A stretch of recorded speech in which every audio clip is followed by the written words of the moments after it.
नहीं, देखिए, इसमें तो सही बात है कि जिस तरीके से अपराध हो रहा है उसमें सरकार को गंभीरता से लेना है।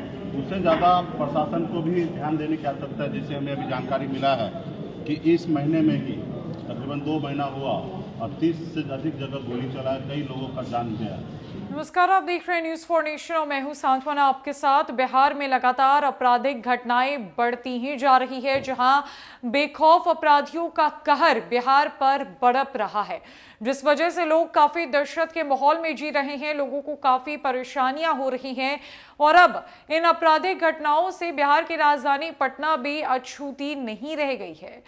कभी भी दिन दहाड़े कौन सी घटना घट जाए, इस बात का डर हमेशा प्रशासन और लोगों को सताता रहता है।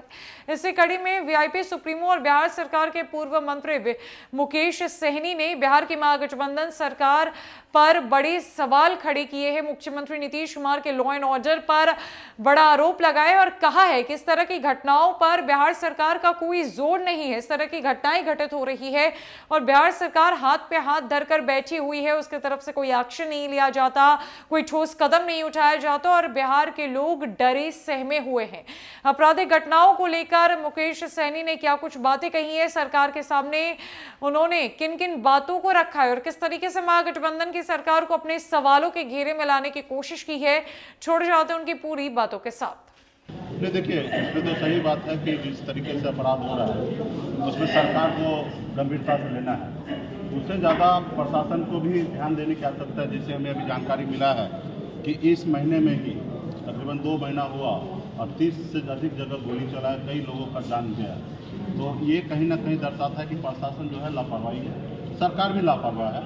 लेकिन इसमें सबसे ज़्यादा दोषी यहाँ के जिला के जो लॉ एंड ऑर्डर के जो मालिक है, एसपी है या डीएसपी है, इन लोगों का है। और हमें जो जानकारी प्राप्त होता है कि 12 बजे 1 बजे दिन तक तो घर पे ही रहते हैं एसपी साहब, अपने कार्यालय जाते हैं, 1 बजे से लंच के बाद जाते हैं।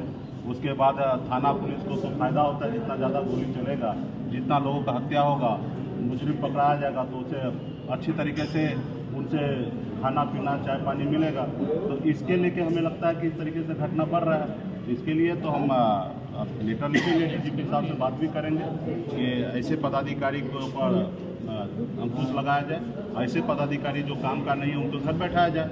अगर उनको घर पे, अगर कार्यालय पे नहीं जाना है, घर पे रहना है, तो ऐसे लोगों को घर पे रखें। आप बताइए कि आपके 1 महीने में 30 जगह गोली चल रहा है, 1-2 जगह हुआ समझ में आता है, 2 महीने में 30 जगह गोली चला, तो कहीं ना कहीं फेलियर है यहाँ के प्रशासन। तो हमें डीजीपी साहब से बात करेंगे। और पूरे बिहार में ये स्थिति है, लेकिन हम पूरे बिहार से हम देख रहे हैं कि सबसे ज़्यादा स्थिति सीवान जिला में हम देख रहे हैं कि इस तरीके से हत्या, हमें जो जानकारी मिला है कि इस तरीके से गोली और इस तरीके से हत्या कोई जिला में नहीं हुआ। तो इसके लिए डीजीपी साहब से बात करेंगे और यहाँ के प्रशासन का बड़ा फेलियर है। वो अपने घर से निकलेंगे तो शायद जनता के बीच में जाएंगे। और मुझे लगता है कि ये लोग चाहते ही हैं कि ऐसे हत्या हो ताकि उसमें उसका फायदा नजर आए। जंगल राज टू क्या सर? जंगल राज, देखिए, जंगल राज बोलना उचित नहीं है। हर सरकार में इस तरीके से घटना होता है, लेकिन अगर सरकार सही से अंकुश न लगाए तो उसको कहा जा सकता है कि जंगल राज, क्योंकि वो पदाधिकारी बेलगाम है, उनके ऊपर कंट्रोल नहीं है। अभी हमारे जो नए डीजीपी साहब आए, हमें उससे उम्मीद था, नए डीजीपी साहब ने कहा कि अगर अपराधी है तो उसको भगाओ, अगर उसको नहीं भगाओगे तो तुमको भगाएंगे। तो जो उनके नीचे के लोग हैं वो एहसास किए तो ना ऐसा बोले कि आप अपराधी को नहीं भगा पा रहे हैं और अपराधी आपको भगा रहे हैं। वो एहसास किए बिहार में इस तरीके से घटनाएं, इसलिए उन्होंने कहा कि आप अपराधी को भगाओ। तो अपराधी जब भागते रहेंगे, छुपते रहेंगे, गांव-गांव जाते रहेंगे तो क्राइम नहीं करेंगे। और जब अपराधी के पीछे आप नहीं भागेंगे तो अपराधी जब घर पे रहेंगे, उनको मालूम है कि 1 हत्या किए, 2 हत्या किए, हमें कोई कुछ कर नहीं पाया, हमें ढूंढ नहीं पाया, पकड़ नहीं पाया, तो तीसरा भी हत्या करने के लिए कोशिश करेंगे। तो इसके लिए हम सरकार से भी बात करेंगे। और ये मान रहे हैं ना कि हर सरकार जो है कि इस जो अपराध के मामले में इस पर अंकुश नहीं लगाती है। नहीं, हर सरकार की बात नहीं करेंगे। अब देखिए, उत्तर प्रदेश में योगी जी, वहाँ पे भी क्राइम हुआ, किस तरीके से नहीं, किस तरीके से वहाँ पे ढूंढ के वो इनकाउंटर किया गया, ठीक है। तो उसी तरीके से यहाँ पे सरकार को एक्शन लेना है। तो यहाँ पे हर सरकार नहीं है, हर सरकार बिहार सरकार में आप भी थे उस समय बात, हाँ ठीक है, थोड़ा बहुत समझ में आता है, लेकिन जिस तरीके से घटना नहीं होता है। तो इसलिए कहीं ना कहीं पुलिस प्रशासन जवाबदेही है, पुलिस प्रशासन के ऊपर कार्रवाई होना चाहिए। 2024 लोकसभा आगे सामने है, क्या कहेंगे? और ठीक है, चुनाव है और चुनाव में जनता को चुनना है नए देश के प्रधानमंत्री कौन होंगे। तो जनता के बीच में हम लोग जा रहे हैं, पूरे बिहार को देख रहे हैं, देश को देख रहे हैं और हम लोग एक पॉलिटिकल पार्टी है तो मजबूती से निश्चित तौर पे हम लोग का तो प्रधानमंत्री हमारे पार्टी में तो कोई कैंडिडेट है नहीं, हमें किसी गठबंधन के साथ जाके और प्रधानमंत्री एक चुनना है। तो हम लोग पूरे बिहार में घूम रहे हैं, हम देखेंगे आने वाले समय में कि हमारा राज्य का किस में विकास होगा, हमारे राज्य का भला किस में होगा, युवा का भला किस में होगा, किसान का भला किस में होगा, उसको देखते हुए क्योंकि अभी माननीय प्रधानमंत्री नरेंद्र मोदी जी का 10 साल से सरकार चला रहे, 9 साल बीत गए, 10वां साल चलने वाला, तो ये देखेंगे कि 10 साल में क्या किए हैं या अच्छा काम किए तो ठीक है इनके फिर से लाया जाए, अगर अच्छा नहीं किए हैं तो बदला जाए। तो अभी जनता के बीच में जा रहे हैं, जनता के बीच में उनके मूड को समझ रहे हैं और आने वाले समय में सोच समझ के निर्णय लेंगे। क्या है, प्रधानमंत्री ने अच्छा काम किया है क्या? वो समय आने वाले समय पर इस पर समीक्षा करेंगे और आपके बीच में प्रेस कॉन्फ्रेंस करके बताएंगे। पिछली बार आप भाजपा जदयू के गठबंधन में शामिल हुए थे, सरकार बनाया था, तब तेजस्वी यादव ने आपको छोटा रिचार्ज कहा था।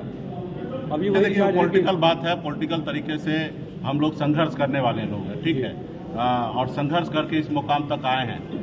आज़ादी से लेकर अब तक इस समाज को, पिछड़ा, दलित, गरीब, निषाद समाज को पैरों तले दबा के रखा था, गुलाम बना के रखा था और हमने मजबूती से बिहार में काम किया, सर उठाया कि नहीं आपको राजा बनना है तो मेरा शुभकामना है, लेकिन ये मत समझो कि हम गुलाम बन के ज़िंदगी बनाएंगे, हमें भी सर उठा के जीने का हक है और अधिकार है और इसके लिए हम लोगों ने संघर्ष किया। तो उसके बाद के दिनों में आप देखते हैं कि सब पॉलिटिकल पार्टी का अपना अपना तरीका होता है, वो नहीं चाहेंगे कि हमारे सामने कोई आगे आए, आगे बढ़े। तो ये एक पॉलिटिकल है, लेकिन किसी के चाहने से नहीं होगा, जनता के चाहने से होगा। जनता के पास वो ताकत है कि देश के प्रधानमंत्री बनाए, राज्य का सीएम को बनाए, ये जनता के हाथ में होता है और वो आने वाले समय में जनता निर्णय लेंगे। सीवान में भाजपा और राजद का हमेशा पकड़ रहता है, लेकिन आपकी पार्टी, आप अपने पार्टी को सीवान में कहाँ देखते हैं? आने वाला समय में आप देखिएगा, बहुत जल्दी आपको रिजल्ट आएगा 2024 से पहले कि हमारी ताकत क्या है। हमारी ताकत भरपूर है और आपको आने वाले समय में गांधी मैदान में हमारे श्रीनिवास जी के नेतृत्व में, हमारे पूरे पार्टी के पदाधिकारी के नेतृत्व में गांधी मैदान में जब रैली होगा और यही साल में होगा, 2023 में होगा, तब आपको दिखेगा कि हमारी ताकत क्या है।